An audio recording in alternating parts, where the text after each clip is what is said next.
Jason Tatum combined with trade sending out Drew Holiday, Kristaps Porzingis, and this is what you have left for the potential starting five on opening day. Mr. Marks, what can Boston still do here in free agency? Yeah, I think the bank is closed in Boston right now. I think the most important numbers to take a look at is the luxury tax and the total. That's roughly over $250 million.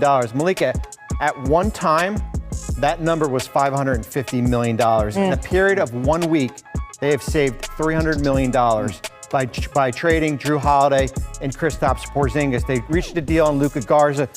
They're going to lose Al Horford to free agency, and they're also going to lose Luke Cornett to free agency. Both guys are going to be gone here. I won't tell you where they're going yet. We'll break that. But That's like a tease. But both are going to be gone here. And I think the big thing next is going to be certainly what happens with Anthony Simons, who they acquired in a trade. He certainly is in the last year. And of course, there'll be speculation regarding Jaylen Brown or Derek White. But as we've said all along, eventually he's coming back. Jason Tatum is coming back, and you would want these two players surrounding him when he does come back. Let's put a pin in that for just 1 second and stick with Al Horford, Mark Spears. What are the plans for him in the coming days? It may not be today, but Bobby is saying that he does not expect him to be on this roster. Yeah, I'm being told, and I know UD doesn't want to hear this, that he's taking his time, that there's 3 to 4 teams. I know there's been a lot of speculation about Golden State, but we'll wait to see if that three-point shot gets to Chase.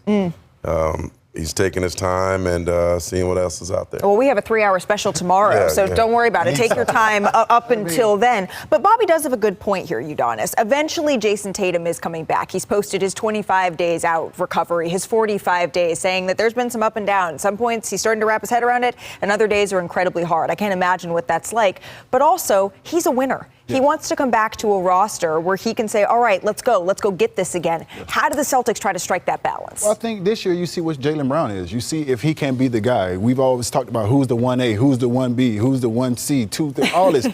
Can he be the guy? No, they're not going to win a championship this year, but can he be the guy to lead this team? Can he be the Eastern Conference Finals Jaylen Brown? Can he be the Jaylen Brown that was in the finals that took the challenge against Luke? Can he hold these guys accountable and be that leader and be your best player? So now when you do get Jason Tatum back, that just makes you that much more better as a basketball team. I understand they have a lot of decisions to make, but in my opinion, I think you take this year and you see really what you have with a player of Jaylen Brown without Jason Tatum being in the lineup for a full season.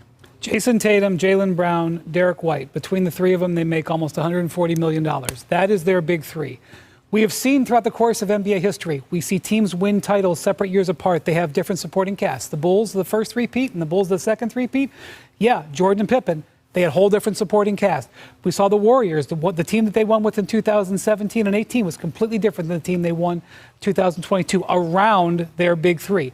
So this is what the Celtics are doing. They're keeping this big three. They're keeping Tatum, Brown, and White, and now they're going to try to retrofit around them, especially after this gap year, and try to win it again with a different set of supporting. Well, that's saying something, because at one point we did have questions about whether or not Jaylen Brown and Derek White would continue to be on this roster in this sort of gap year that we're seeing for the Boston Celtics, and right now all signs are pointing to yes, they will be. Of course, the Boston Celtics lost to the New York Knicks here in the 2025 NBA playoffs.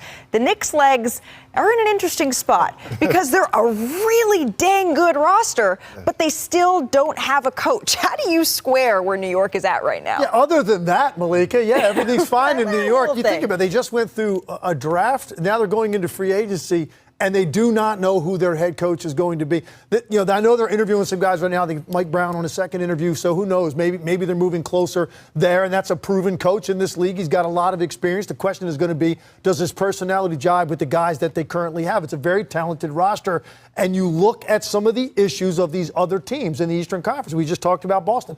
Look at Indiana, what they're going to be dealing with without Tyrese Halliburton. Cleveland's starting the year unhealthy and also flamed out in the postseason.